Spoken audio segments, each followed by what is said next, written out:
I'm Cinder Niemela. Welcome to the Inspired Wisdom Podcast. I believe the most powerful gifts you can give yourself is time to reflect on your talents and experience, and then have the wisdom to act with confidence and grace. This podcast is for entrepreneurs, leaders, and individuals who want to thrive in work and life. Your journey to being connected and inspired by the world around you starts right now. Hello, my guest today is Jodi Coochise. In 2006, Jodi and her husband Chris were hiking Mount Kilimanjaro in Tanzania. Her husband Chris tragically lost his life in a rock slide. In a talk that is heartbreaking, courageous, and inspiring, Jodi shares her hard-earned wisdom about life and her journey through grief and loss. Jodi's candid approach to loss and grief, something that affects us all, is as relatable as it is insightful. Most powerfully, she encourages us to shift how we approach loss and grief. Jodi shows us how to navigate this new experience that loss and grief is, while also living a new normal. Jodi is a licensed psychologist, consultant, and coach living and practicing in Boston. She coaches and conducts trainings for leaders, professionals, and clinicians on how to support those who are grieving and integrate psychological concepts into their work. Jodi, welcome to the call. Thank you so much. Thanks for having me. Would you start by telling us your story? Sure. So my story started back in 2006 when my husband was killed tragically in a rock slide. And I guess before I really get into that, just to share a little bit about, our life and who we were. Chris and I met in college, and, when he first started to express interest in me, I was pretty floored. I mean, he was this incredibly intelligent, attractive, charismatic person, and we were part of the same friend group, and so that's how I met him. And, for myself, I had never been in a relationship before. I was always kind of an awkward person in that sense. So I had a lot of insecurity about who I was. And so when I came to college, I was just really starting to begin to figure out who I was in an academic sense and, on a personal level. But this idea about having a relationship with something I was, just didn't really know if it would happen. And then here's this person who just felt so out of my league, coming to me and wanting to pursue something. And in fact, one of the things I remember very vividly is the very first time he really expressed his feelings for me. I think I spent probably a good hour trying to convince him that he needed something else, something other than me. And he, in his very genuine way, sat there patiently listening to me talk for that time. And when I kind of finally paused, he looked at me and he said, "Are you done?" And I said, Aww. Yes. And then he said, "This is my choice, and a choice I get to make, and I'm choosing you." We had 6 years of just an incredible relationship. He just got me in a way that nobody ever had. And we shared so many interests and had a lot of adventures together. And, Chris was this person that he just knew at a very young age to embrace life and just loved trying to get, the most out of all of our experiences and really taught me that. And so the trip that we were on, where he died, we were hiking Mount Kilimanjaro, and it had been a trip that he'd wanted to do for many years. And we got the opportunity to go with a group from a mountain club in Colorado, which was where we were living. The days that we were on the mountain together, like, he was just in his element. And I remember, probably about 20 minutes before the rock slide, which was what happened and how he died, we'd stopped as a group when we were on our final ascent. So we had a couple of hours of hiking, and we would reach the summit and get into the crater of the mountain. And we stopped as a group to just, get some water and take a little break. And I was standing next to him, and he just had this look on his face. He was beaming and smiling, and you could just tell he was exactly where he needed to be.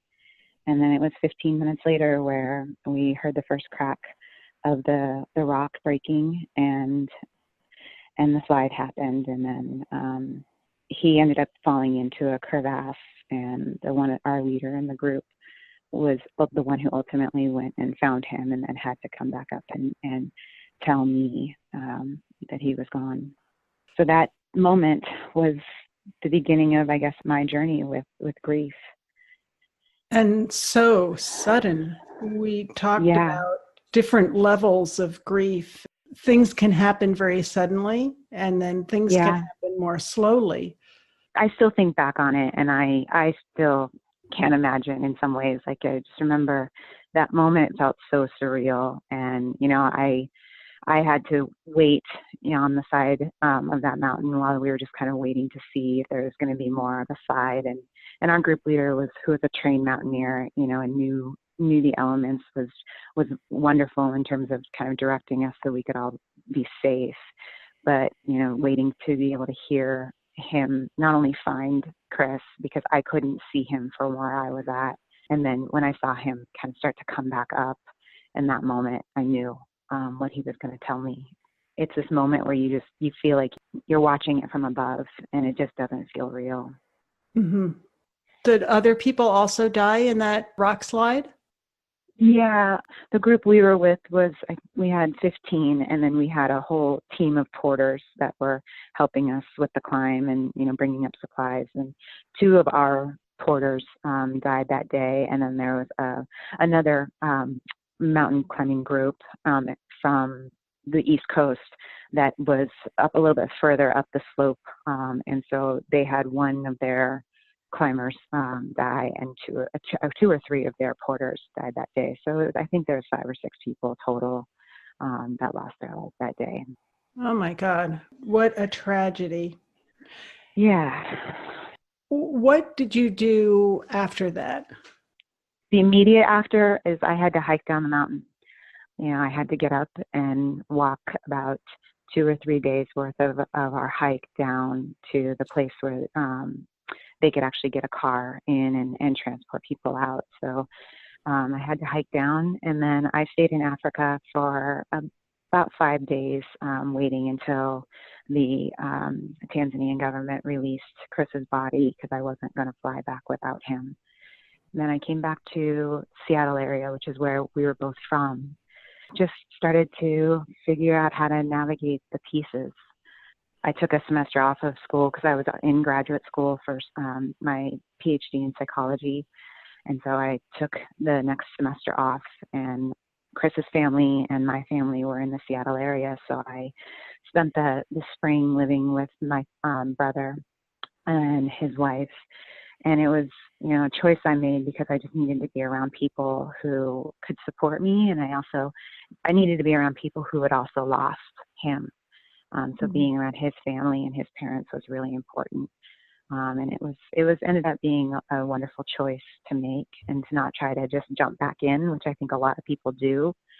They try to just jump back into their life as a way of distracting, and sometimes because I think they feel like they have to. And sometimes that's a really hard thing to do, because it's hard to navigate this new experience that grief is, and also try to live your life in the way it used to be, kind of the old normal.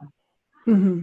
Yeah, when I was going through it, I could not imagine working. I was so grateful that I didn't have to drive into work every day. I couldn't imagine pretending or just performing at the level that I was used to. So this experience, you were already in graduate school, and it inspired you to study more about the process of grief. Tell us about that. Yeah, so when I started off in graduate school, I knew I wanted to be a therapist, and I had originally wanted to focus more on marriage and family. After all of this, and I came back to school, and I really, being the person looking for support, I found that at least my exposure to my field, like that as a field, we didn't quite get it. I was surrounded by clinicians and mental health people, and I found myself being surprised that I would encounter these interactions that just felt so awkward at times, and in some ways really unhelpful, even though the intentions were really, really well-meaning. I think that at that time it started to grow in my mind that I'm getting through this. I just didn't want other people to have to encounter the same, kind of awkward, uncomfortable moments that I did. I wanted to see clients who were grieving. There were some people, my advisors and supervisors, were very cautious about that, but it felt really important for me to be able to kind of offer that space for someone. And then I started to think about my research, and so I was finishing up my thesis, and I was starting to think about what my dissertation was going to be in, and it just made sense to kind of have it be in the field of grief and loss, and it ended up being particularly looking at the experience of widows. Even though it was a really difficult topic, many people who do dissertations have a lot of struggle with the process, but I had this added layer of every time I was in it, I was also reconciling my own experience and trying to figure out how to use that and also how to not let it get in the way. Yeah, it was more than an intellectual exercise. Yeah, very much. And it's, sometimes I think in the work that I do and have continued to do, it is that balance of trying to have the intellectual piece that I know, and I know because of my study, I know because of the research I've done, but I also know because of my personal experience. And so having that intellectual piece and then also using and connecting to the emotional piece. Mm-hmm. Your dissertation question was such an interesting one. Tell us a little bit more about where you landed in terms of your research. So the question was to look at how widows begin to navigate. What are the things that kind of push them in a direction of getting support? I think for me, the question really came because I thought back about, well, how did I decide what I did? What was it that was kind of shaping that?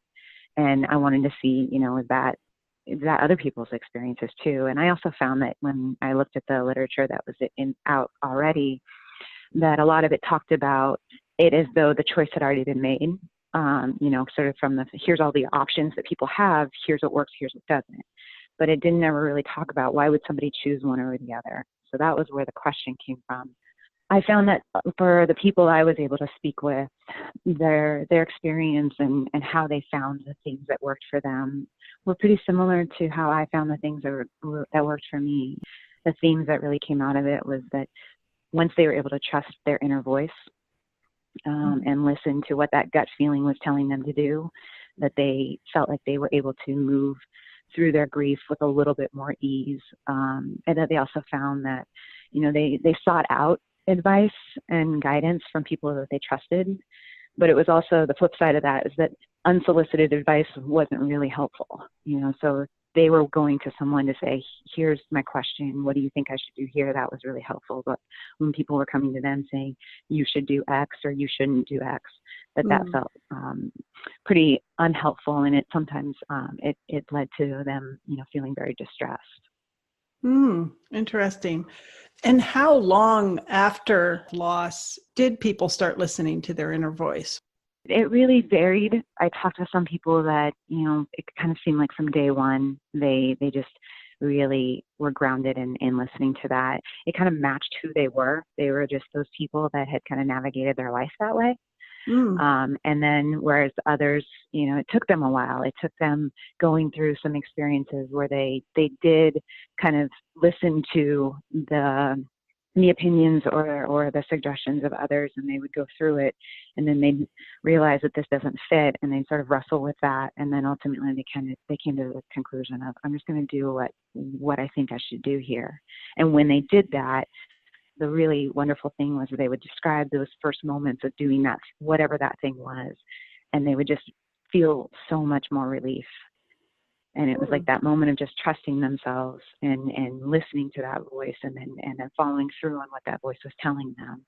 The relief set in. And they weren't magically fixed. I mean, their grief wasn't gone, but they felt like they had some groundedness in how they were navigating their grief. Did that resonate with you as well? It did a lot. I mean, I think for me, I don't know if it was just the background that I was already starting to have. I decided pretty early on after Chris died that I was going to really approach my grief with as much authenticity as I could. You know, I made some pretty hard decisions early on about creating space, you know, from certain individuals in my life where it just didn't feel comforting, and really, you know, giving myself permission to seek out the things that were providing that comfort and that space. I knew that feeling that they were describing, because when I would make that choice to stay away from something or from a situation or from someone, you know, the moment that decision was made that, like, I'm going to give myself that permission, the relief that I felt. One of the things I did is I sought out a support group through a hospice that was near me, and going to that was something that I wondered if it would be a helpful thing to be in a room with other people who also were wrestling with so much pain.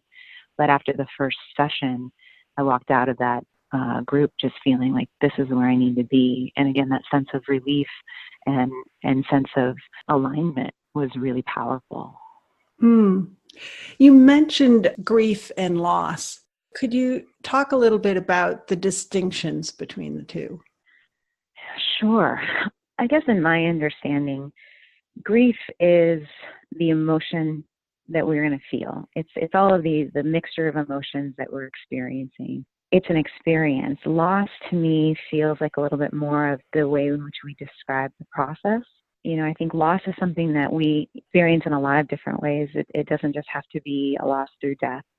You know, I think we experience loss when we lose things that we are invested in or that are important to us. I do trainings for different professional groups and talk about how loss is letting go of a business that you started. It's letting go of your role in a professional setting and moving on to something else.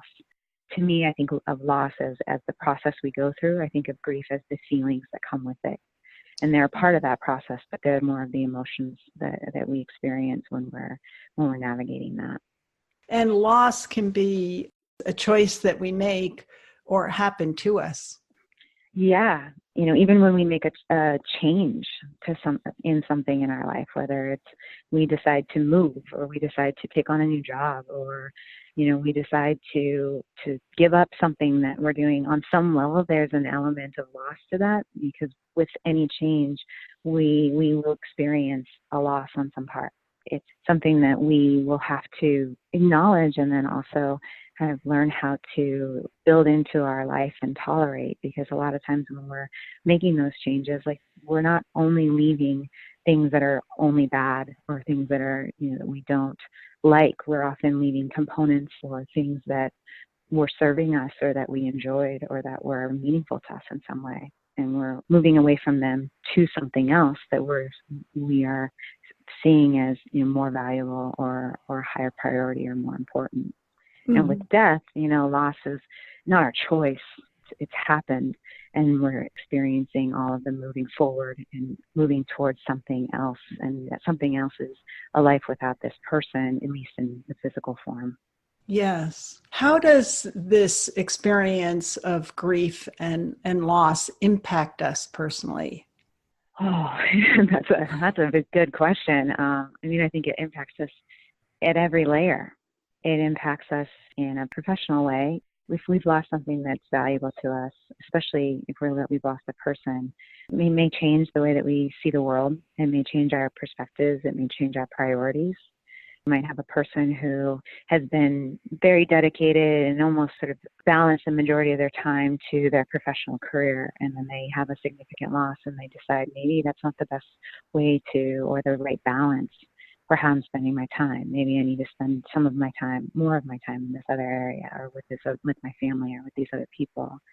So I think it changes that. I think it can change our capacity for feeling. You know, I talk a lot with clients, especially if they're coming in and they're really wrestling with one of their first major losses of their life. The intensity of those emotions can be really surprising and overwhelming. And our capacity for emotion has to increase to account for that. And so going forward, a lot of times, and what I've seen is that people's capacity for emotion and their understanding of what the intensity of what emotions can be is influenced. And that's sometimes a good thing too. I think our appreciation for other people, things in our lives can also be increased in the aftermath of a loss. I think our expression of sadness as well as joy also increases once that capacity increases. And that can be a really powerful and I think meaningful thing for people. And then I think, grief impacts or loss impacts our life because it's changed our life. If it's a loss of a person, the role that they've played in our life, we have to adapt to them not being there to be able to play that role. If it's a loss, through another way, whether it's, our own capacity, like our physical or cognitive capacity, or if it's a loss through a choice that we're making, the day-to-day workings of our lives are going to change. And so we have to adapt to that. And so it changes us that way too. For the business leader who is experiencing a lot of change in the business, let's take the business perspective first. Maybe the competitive landscape has changed, and so they've had to either downsize or right size or add more people. How does that impact the people, not only the leader, but the people in the organization? It impacts the leader in the sense that they have to acknowledge it first and foremost. I mean, I think when we're navigating loss or our grief, we have to accept that our reality is changing. So I think for the business leader, being able to get to a place where they can say, this is happening, whether it's I'm having to downsize or we're going to have to grow and whatever the emotions that come with that, that's sort of the next step. But the first step is being able to acknowledge and accept that the change is present. For the leader themselves, it's figuring out what they'll need to do, and really breaking that down into doable steps. And I think even, when I think back to my experience, especially early on, like it was deciding, how am I going to make it through this day? What are the few things that I need to do today? And so really taking it day by day and step by step. And I think it's the same type of process when you're the leader, trying to figure out how to navigate or create the path forward. It's figuring out what needs to be done, what are the resources that are necessary to be able to do that, and then knowing, sort of yourself well enough to understand your own internal process. Like when it comes to a business changing, like when emotions come up, for leaders to be able to ask themselves, like, what is that? And be willing to just, explore it a little bit for themselves. One, so that they know how to either work around it or factor it in. There's sometimes people will have loss or grief responses, and these strong emotions come out, but they don't come out in the obvious way. It's not like they're all of a sudden, upset or crying, but they might be irritable or angry. And then part of that might be because they're struggling with having to adapt to this new normal, or they're really resisting, the reality that this loss has happened. And so the more a leader can be aware of their own, internal process, be willing to ask themselves those questions of, what do I think is causing this? And then I think how they help the people around them is by making the space for those kinds of questions to be asked. To recognize that if they have somebody, whether it's a person on their team going through a loss that's sort of separate, or whether as a team and as a group of people, they're all sort of collectively going through this change or this loss, to be able to create the space for people to acknowledge that there's a loss happening and that they have emotions about it, and have an opportunity to at least acknowledge the difficulty of that. The first leadership role I had, and the CEO called his direct reports into, his office and said, you all should take Friday off, go play golf, go, do whatever you do, because we're going to hand out pink slips, and you don't want to be around for those conversations, those emotional conversations. Now that was 1990. It's been a while since then, but this may seem kind of scary for people to have their employees talk about, whether it's individually or in a group setting, how they feel about the change. Yeah, I think it is. And I think, one of the things that I've found over the years of just talking with different people and being in these different settings with this topic is it seems like one of the things that makes that the scariest is that the leader or, the person who's opening that conversation, there's this underlying expectation that they're going to be able to fix the loss, that there's this pressure that they have to make the person feel better. That's the piece I think that makes this the scariest for us. Regardless of the type of loss, especially the ones that we don't choose, fixing it isn't an option. And so if we go into a conversation, with this an internal pressure of I've got to make this better, then it's going to make us really uncomfortable. And I think deep down somewhere we know we can't make it better, and we don't want to confront the fact that we're going to fail at this internal expectation. And so I think the shift that really is important is to realize that that's not the agenda. If you're that business leader wanting to make this space, the agenda isn't to make your team or your employees feel better in that sense. It's to actually provide a place where there's empathy and a place for them to be acknowledged that this is hard. Mm-hmm. And that acknowledgement and that empathy itself can, in many cases, make people feel better. It's not going to make the situation go away. Mm-hmm. But I guess we get kind of tied up in this unrealistic expectation that we have the power to make someone feel better, or that we have the power to fix a person's grief or loss. Mm-hmm. And when we don't, and when I've done trainings with new clinicians around how to work with clients who are grieving, one of the things that I really try to hone in on is you cannot fix this. But your role is to be able to provide a space where this person gets to be heard. They get to be in a place where somebody is able to empathize and to be supportive and to just be there with them. And that brings some comfort. Mm-hmm. But our as a clinician, at least, our rule isn't to make their grief go away or their pain go away. It's to give them the permission, I think, in a lot of cases, and the space to be able to feel it. And it's that feeling it, it's that processing it that will ultimately lead to the person feeling better. But that's not something that's in our power. And I think that's where a lot of people, especially business leaders, like when I talk to them, I've done some trainings with professional advisors, like financial advisors.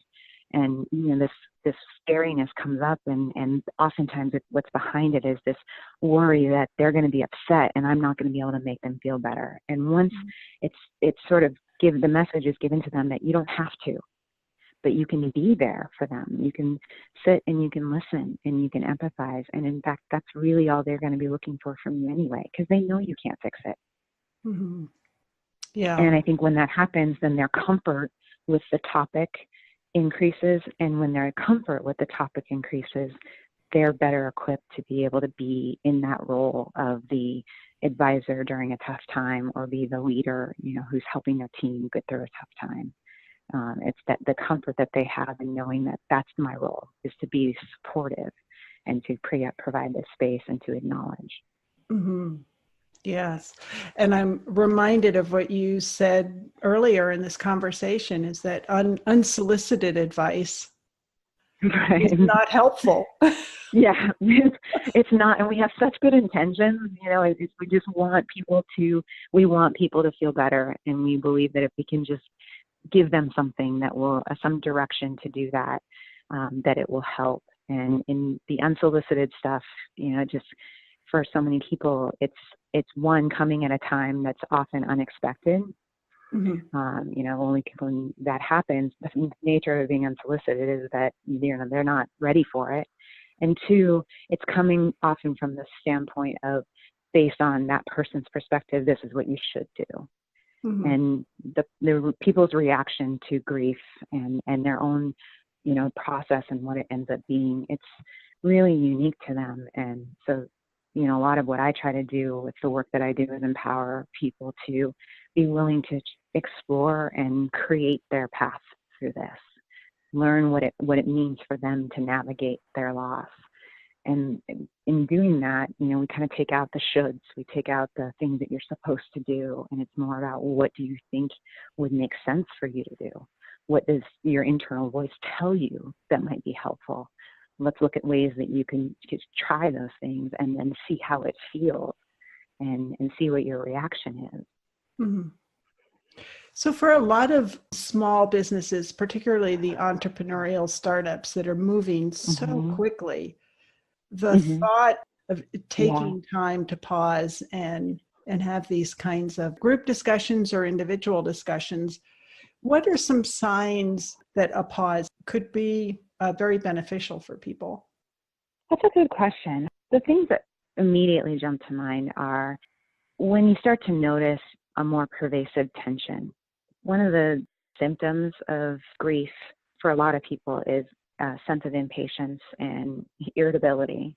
In a work environment or a team, again, especially if at one point the team seemed to have a pretty good cohesive, dynamic to it, and then you have a change that's being, sort of put into place, and then you start to notice people just having a lot less patience with each other. There's a lot more of just that tension present in the air, a lot more frustrations.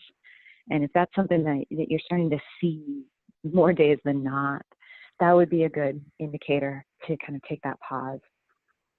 When you're implementing any major change, or whether that's we've got to downsize or, we're going to be expanding and we're going to add all of this new stuff, which is going to throw everything sort of out of what the familiar, then to anticipate that the pause has to be there as a part of that process. So you can even, in some ways, with these kind of chosen losses, anticipate the need for that and build it into the process. To just give people time to digest, whether the conversations around letting people just sort of express their worries or their concerns, or whether it's just to kind of give them an opportunity to ask questions about what the new normal is going to be. Those I think would be two types of uses for that pause that could really help people just feel heard and also help them process what they're about to encounter or what the change is bringing on. Those are really good examples. As I reflect on my own process of grieving, there comes a time when I felt isolated. I knew what I was thinking, but I had lost touch with some of the most important people in my life. And I think by bringing together everyone who's going through, whether it's a team or a small organization, the people who are going through change, one exercise we used to do was to have everybody list all of the changes that they were doing and put it up on a board so everyone could see that there were personal and professional changes going on for everyone. And it wasn't just one, it was multiple. Yeah. It's like, oh, my son went to college, or I just had a baby, or my partner and I just broke up. There were so many changes. I think as a culture, we sort of reinforce this idea that we can compartmentalize, and most of us are pretty good at it. We can compartmentalize a lot of stuff. But in reality, you've got one person going through all of these different things, kind of bouncing back and forth between whether it's their relationship or what's going on in their family with, their kids or their spouse, and then what's going on at work. And they are that living it all. And so to be able to acknowledge, like, this is why you might be frustrated or impatient, is because look at your list of losses. Look at your list of changes, and to just normalize that. And then I do think, especially in like the professional setting, when we can also understand maybe what that somebody else is going through something, we might be seeing their level of impatience, increase. We don't know that background story. We don't know that they're going through a breakup, or we don't know that they're going through, their kids going off to college, they're dealing with that. Then all we're seeing is the immediate reaction, and we don't have a way of making sense of it. And when we can then put it into context, people tend to be a lot more compassionate and patient and understanding when they know the overall context of what somebody's wrestling with. But it's a tough thing, because I think especially in our business world, like, we're taught to kind of keep those personal things separate And so I think a lot of people don't necessarily want to or feel comfortable bringing that stuff in. And it's not that they have to come in and, sort of lay everything out and expect that everyone's going to be their confidant or their therapist, but to be able to say, like, here's all the changes I'm going through, or here's one major one. So that's probably going to have an impact on me. Some days might be a little bit tougher for me. Mm-hmm. I'm thinking about other skills as a leader, thinking about what are the skills that I personally want to enhance or evolve, and what are the skills that I'm evolving with my team. And I've picked up from this conversation that self-reflection is so important, not only individually, but collectively as a team. Resilience, like we talk about building agile teams. How do you actually do that? Oh, that's a really good question. In my clinical work, I guess I'll speak from, because I think that's the place where I feel like I'm most intentional about trying to help people cultivate resilience. The things that I tend to focus on is helping people reflect on their strengths, looking at tough situations that they're encountering, having them not only think about, how they reacted to them, but then also really trying to point out sometimes for them, like, here's what strength it took to be able to do that thing. Or here's a skill that you demonstrated or that you learned from that experience. Because the more we can point back to things that are our strengths or skills, the more we can empower people to believe that they can get through things. That's what resilience is. It's the belief that you can get through it. It's not that you're not going to have the pain that might come with some of this stuff, but it's the belief that you can make it to the other side of it. And so I think that the way we cultivate that is by helping people see what it is they have done and connect with the strengths that they have, be able to label that. And also I think in some senses, in the role that I play, and then I think, just thinking about the business leader, like, to have someone else see that in you, to be able to point out and reflect that back to you, like, this is something that I saw, this is a strength that I can see in you.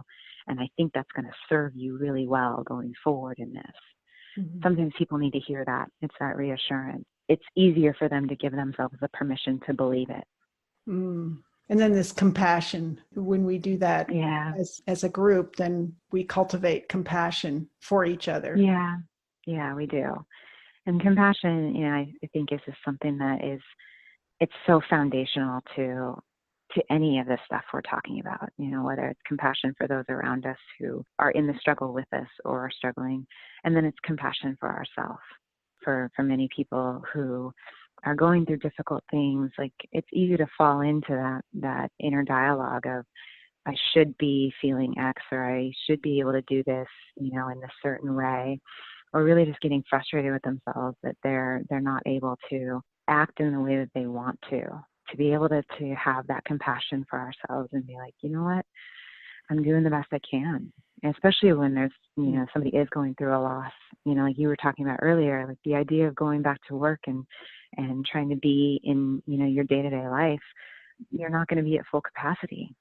And so many people sort of put this pressure on themselves that somehow that's something that they should be able to do, and to be able to have compassion and be like, it's okay that today I might be playing like I'm playing injured. Just getting to work or just getting to do those few things on my list, that is me succeeding today, given everything that's going on and that my mind and my body are trying to navigate. It sounds like to me that one of the transitions that people make as they go through grief and come out on the other side, that one of the mindset shifts that they have is that they have more self-compassion.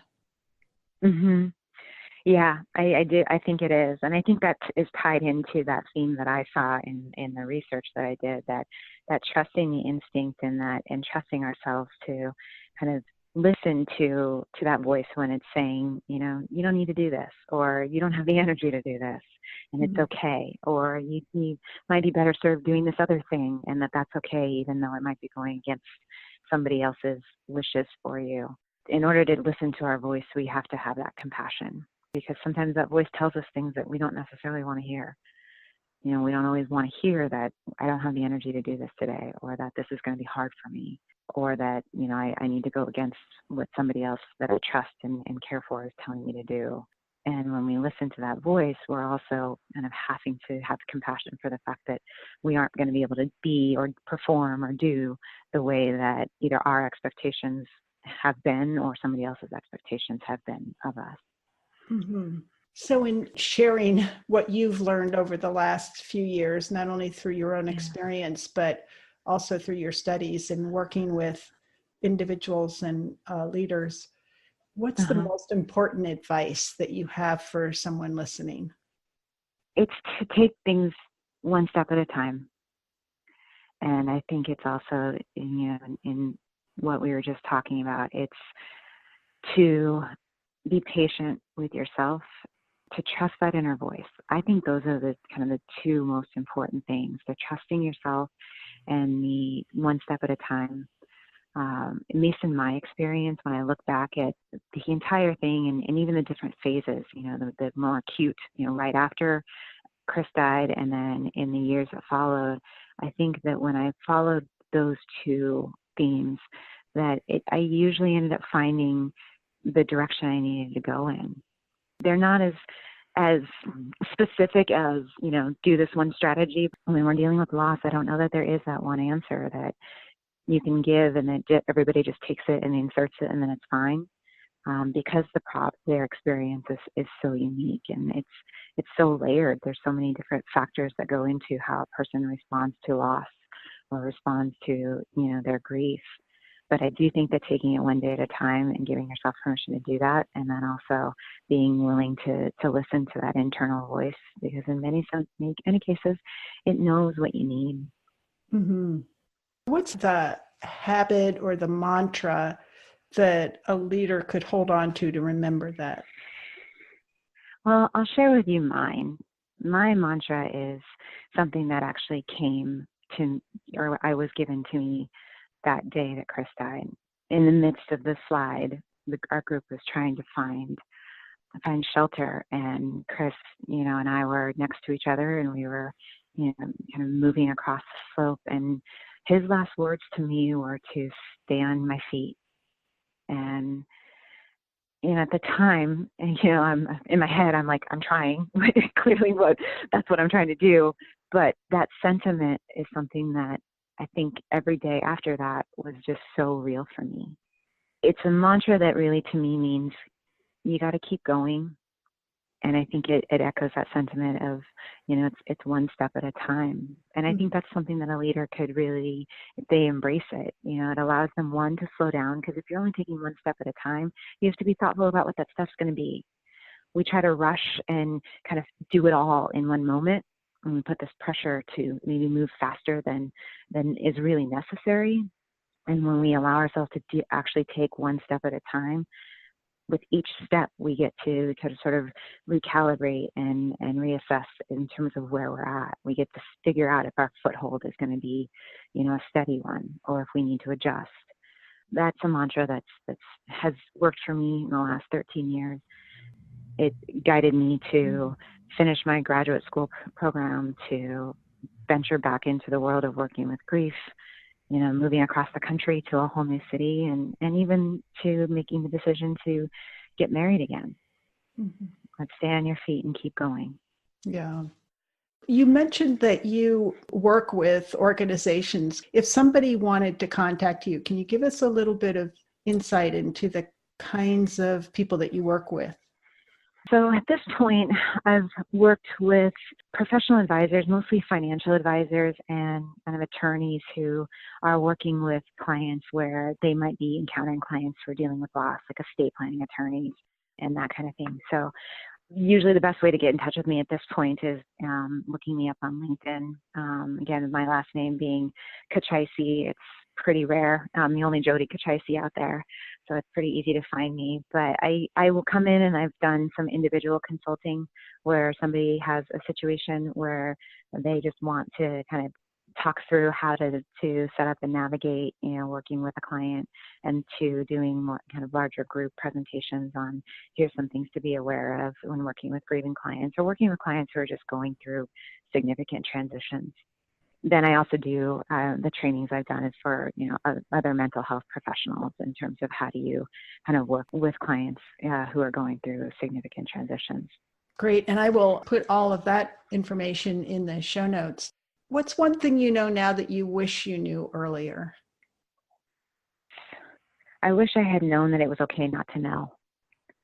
At the beginning, I was in my graduate program to be a psychologist, and I was like, you have all of this information and these resources at your hands. Like, there's this pressure to need to know how to do this. And looking back now, like, I wish that from day one I had known it's okay not to know. It's not okay to just stop. You have to explore, but it's okay not to know. That doesn't mean that you're stuck. Yeah, that's important advice. Kind of keeps you humble in the moment. Yeah, it does. And I think it also keeps you open to, learning new things. I think if you know that you don't have to know, you're not afraid to ask other people.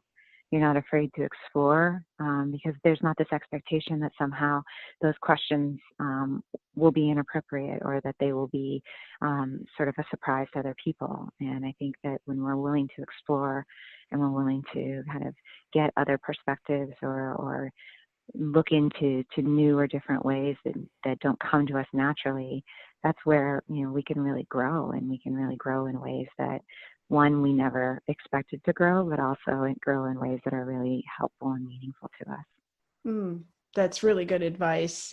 It also describes very well the growth mindset, doesn't it?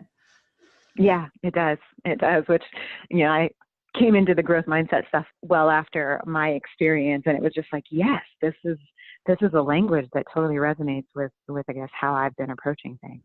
Yes.